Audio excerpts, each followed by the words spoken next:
question to that. You said the first point you mentioned is that women themselves prefer a little lighter role because of the multiple responsibilities that they are juggling, and which holds good for a majority of women. When you see that, though, for an organization, it does not make economic sense. So that is the reason, probably that's kind of disincentivizes the organization to find out who are the real leaders. They believe that most people do this, so why go against the wind and try and figure it out. So how do it's a chicken and egg problem, I believe. So, 25 years ago, we were believed to be, and this is a recent quote, I will make a statement. We were believed to be a country which could only do outsourced KPO work. Okay. And a lot of people said you cannot become CEO of American companies or large multinationals if you are in Indian origin. Today, the joke is you cannot become CEO of large American companies or multinationals if you are not of Indian origin. So we have changed the wave. We have proven gone against the typical grain, and organizations have done that. So taking the support of saying, oh, but why do I have to upset the apple cart, is also a very easy way to keep about 50% people out and not face the uncomfortable situation. And the uncomfortable situation, by the way, is also to lead by example. I have I know a lot of senior leaders, male senior leaders, who very clearly say, I cannot take a call from 6 o'clock to 8 o'clock because it is my time to put my child to bed.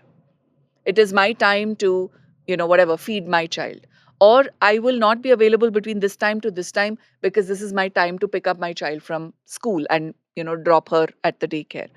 I've seen a lot of male colleagues of mine who would bring their child to the daycare because their organization is supporting that.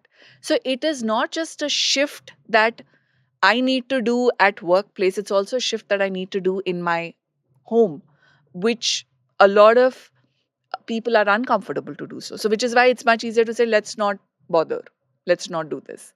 So, we as a country were able to move from being back end KPO service provider to being one of the leading tech. We are doing tech innovations in the country.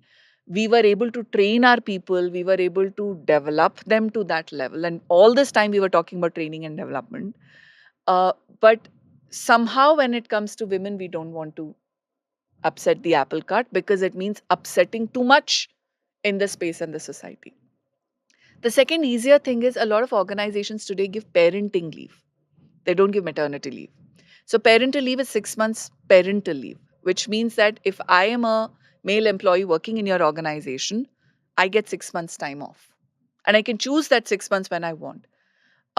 We've seen that has made so much difference to the to their partner's ability to continue working, because 6 months of maternity leave I get, my child is just 6 months old.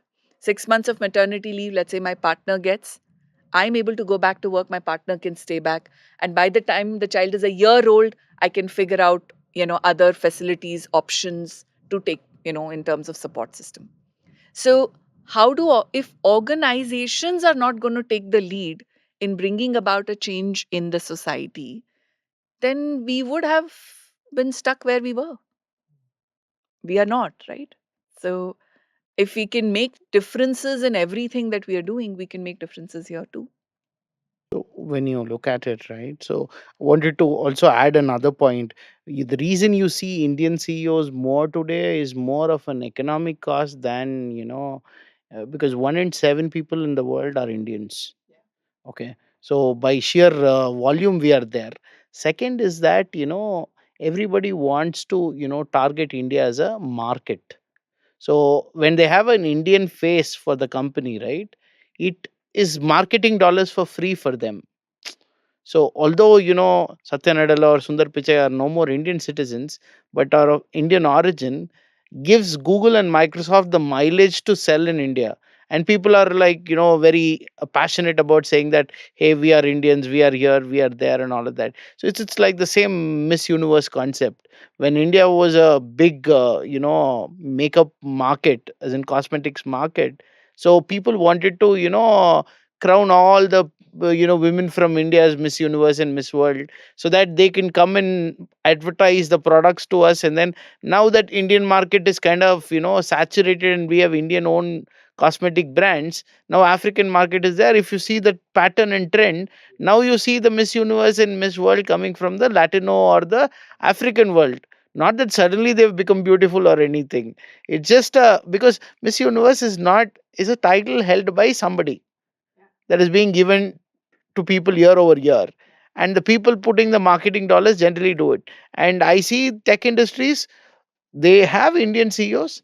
Primarily is not related to the women part, but primarily because they need to cater Indian market. They need an easy entry into an Indian market. An Indian founder of a large tech company coming to India is news. The PM meets him. So, kind of they get fast tracked through the entire market access, right?